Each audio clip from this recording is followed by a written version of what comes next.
அடுத்தது வந்து ஒருத்தரை நம்ம மீட் பண்ண போறோம். திரு மதுசூதனன் அவர்கள் பெங்களூர்ல இருந்து நம்ம கூட ஜாயின் பண்ணியிருக்கிறாங்க. அவரை நம்ம மீட் பண்ணலாம். வணக்கம் சார். ஹலோ, வணக்கம். வணக்கம் எவ்ரிபடி. High hi Una. இந்த நிகழ்ச்சிக்கு என்ன இன்ட்ரடியூஸ் பண்ணது என்னுடைய ஒய்ஃப் மாயா மேடம் மூலமா. மாயா மேடமுக்கு ஒரு பெரிய நன்றி. எம்.எஸ். விஸ்வநாதனுடைய தலைமுறைக்கு அடுத்த தலைமுறையிலிருந்து பாடல்களை கேட்டு வளர்ந்த ஒரு நபர் நான். Ilaiyaraaja of course is most loved musician. But நாங்கள் வளர்ந்த டைம்ல, நான் 80s வளர்ந்த, சென்னையில் மயிலாப்பூர்ல வளர்ந்த டைம்ல நிறைய பாடல்கள் வந்து எம்.எஸ். விஸ்வநாதனுடைய பாடல்கள் கேட்டு தான் நாங்கள் வளர்ந்தோம். ரேடியோவில் கேட்டு வளர்ந்தோம். அஃப்கோர்ஸ் அப்புறம் 90s, 80s அண்ட் 90s பார்த்தீங்கன்னா இளையராஜா கோரோச்சிய time and rest is history. But எம்.எஸ். விஸ்வநாதனுடைய பாடல்கள் வந்து மசில் மெமரியில போய் உட்கார்ந்துற அளவுக்கு வந்து இந்த பாடல்கள் அவ்வளோ பவர்ஃபுல்லான பாடல்கள். ஏன்னா நான் கேட்டு வளர்ந்தது வந்து மேபி நான் ஒரு 3-4 வயசுல இருந்து கேட்டு வளர்ந்துதான் இருக்கும். இந்த பர்டிகுலர் பாடல், அதுவும் பாத்தீங்கன்னா நான் இன்னைக்கு பேச போற பாடல் வந்து 1962 பாசம்ங்கிற படத்துல வந்த பாடல். இது ஏன் நான் இன்னும் சூஸ் பண்ணேன் அப்படின்னு பாத்தீங்கன்னா, இன்ஃபேக்ட் நான் 70s பிறந்திருந்தாலும் எம்ஜிஆருடைய பெரிய ஒரு ரசிகனா வளர்ந்தேன். அது என்ன காரணம் எனக்கு தெரியல. எங்க அம்மா இப்பவும் சொல்லுவாங்க, நாளை நமதே பாட்டை வந்து நான் சின்ன பிள்ளையா இருக்கும்போது ரொம்ப ரொம்ப அடிக்கடி பாடுற ஒரு பாட்டு அப்படின்னு சொல்லிட்டு. ஸோ எம்ஜிஆரை பத்தி பேசுறதுக்கு நிறைய இருக்கு, அது இன்னொரு நாள் பேசலாம். எம்.எஸ். விஸ்வநாதன் வந்து இந்த பாடல்ல எப்படி வந்து அந்த பாட்டை எப்படி எலிவேட் பண்ணியிருக்காரு அப்படிங்கிறத பத்தி நான் ஒரு சின்ன விஷயம் ஷேர் பண்ணலாம்னு இருக்கேன். இந்த பாடல் ஆக்சுவலி தொடங்கும் போது பாத்தீங்கன்னா ஒரு சீர்திருத்த பள்ளியிலிருந்து வெளியே வந்து ஒரு ஸ்டெப் எடுத்து வெளியே வைப்பாரு. அதுக்கப்புறமா ஒரு கூண்டுல இருந்து ஒரு புறாவை வந்து பறக்க விட்டுட்டு அந்த புறா வந்து பறந்து போகும். நான் இந்த பாடல் லாஸ்ட் 2-3 டேஸா கேட்டுட்டு இருக்கேன் இந்த ப்ரோக்ராமுக்காக. அந்த புறா பறந்து போறதுடைய ஒரு லெவல் ஹைட் பாத்தீங்கன்னா வந்து அது உயர உயர பறக்கும் போதே அவருடைய அந்த பாடலுடைய அந்த மியூசிக்குடைய பேக்ரவுண்டுடைய ஸ்கோர் வந்து மேல போயிட்டே இருக்கும். அங்கதான் ஆக்சுவலி ஃபர்ஸ்ட் ஓப்பனிங்லேயே அவருடைய அந்த பஞ்ச் வந்து கிளியரா இருக்கும். அண்ட் ஆஸ் எவ்ரிபடி செட், இந்த அதாவது கர்நாடக சங்கீதத்துடைய தாக்கத்தை மேஜரா இருந்த ஒரு 50s 60s காலகட்டத்தில இருந்து ஒரு வெஸ்டர்ன் இன்ஸ்ட்ருமெண்டேஷனை கொண்டு வந்த ஒரு பெரிய ஒரு கலைஞர் வந்து எம்.எஸ். விஸ்வநாதன் சொல்லலாம். அதுவும் இந்த பாடல்ல வந்து he is used a lot of instruments.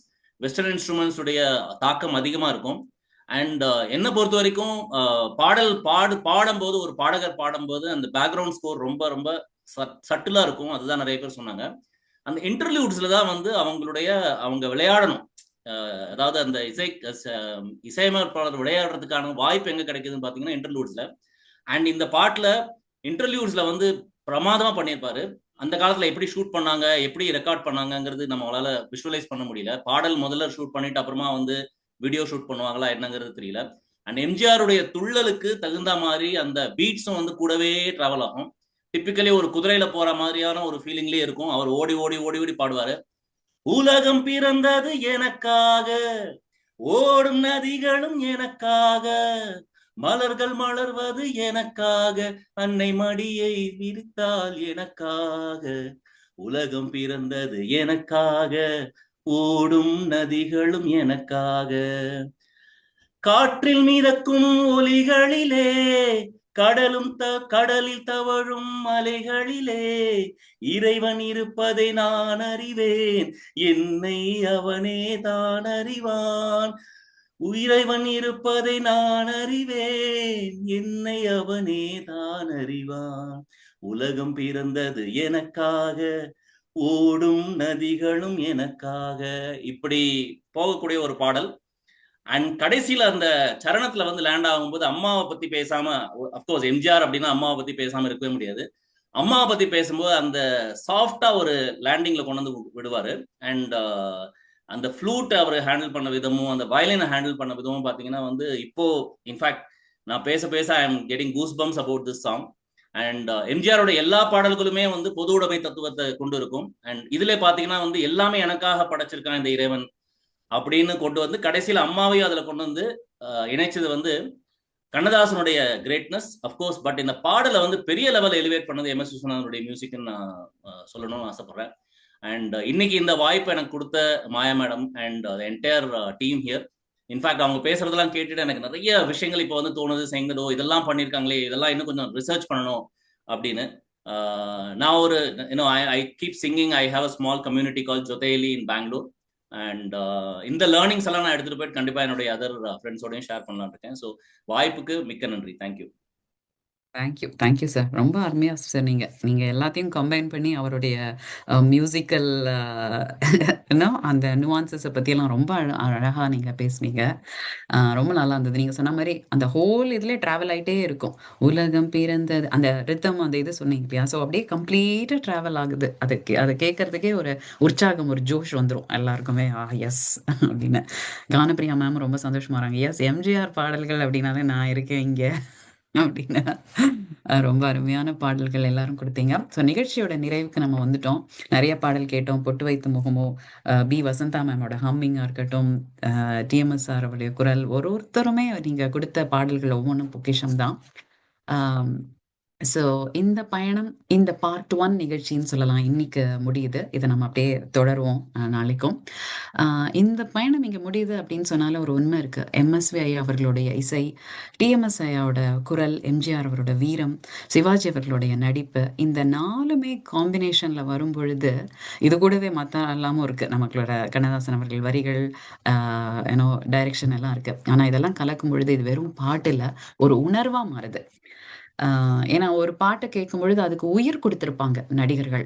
TMS அவரோட வாய்ஸ்ல இருந்து எம்எஸ்சி அவங்க மியூசிக்ல ஆனா உயிர் குடுத்து நம்ம பார்க்கும்பொழுது, எம்ஜிஆர் அவர்களுடைய நடிப்பும், சிவாஜி அவர்களோட நடிப்பும் ரொம்ப அருமையா இருக்கும் இது. இந்த மெட்டுக்கள் எல்லாம் இதேபடி நிஜமா நம்ம முன்னாடியே இருக்கிற மாரியே இருக்கும் அந்த நிகழ்வுகள். இன்னைக்கு இவங்கலாம் நம்மளோட இல்ல. ஆனா இவங்க விட்டு சென்ற அந்த இசை, அந்த குரல், அந்த நடிப்பு இன்னும் நம்ம கூடயே தான் இருக்கு. மனிதன் அழியக்கூடியவன். ஆனால் படைப்பு அழியாது. அவரே சொல்லியிருப்பாரு. இம்மார்ட்டல் மியூசிக், மார்ட்டல் மேன் அப்படின்னு எம்எஸ்வி சொல்லுவாருங்க.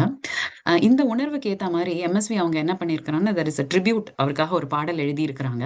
அத அவரே பாடியிருக்காரு. அந்த பாடல்ல வந்து கடைசியில எப்படி முடிச்சிருப்பாருன்னா, "காற்றில் நிறைந்திட வேண்டும், காலத்தை வென்றிட வேண்டும். போற்றும் இசையே தெய்வம், புவியில் அது என் செல்வம். இசையில் என் உயிரின் தொடக்கம், இசையே தினம் என்னை இயக்கும். இசையால் இதயம் துடிக்கும், அது இறைவன் புகழை படிக்கும்." ஸோ இது வந்து அவர் பாடியிருக்கிறார். எம்எஸ்வி அவர்கள் பாடியிருக்கிறாரு. இது அவருக்கான ஒரு ட்ரிபியூட் தான். அவருடைய ஆன்மா, அவருடைய இறை வழிபாடு இது எல்லாமே வந்து இன்னும் நம்ம எல்லாரையுமே வழி நடத்தும் அப்படின்னு சொல்லலாம்.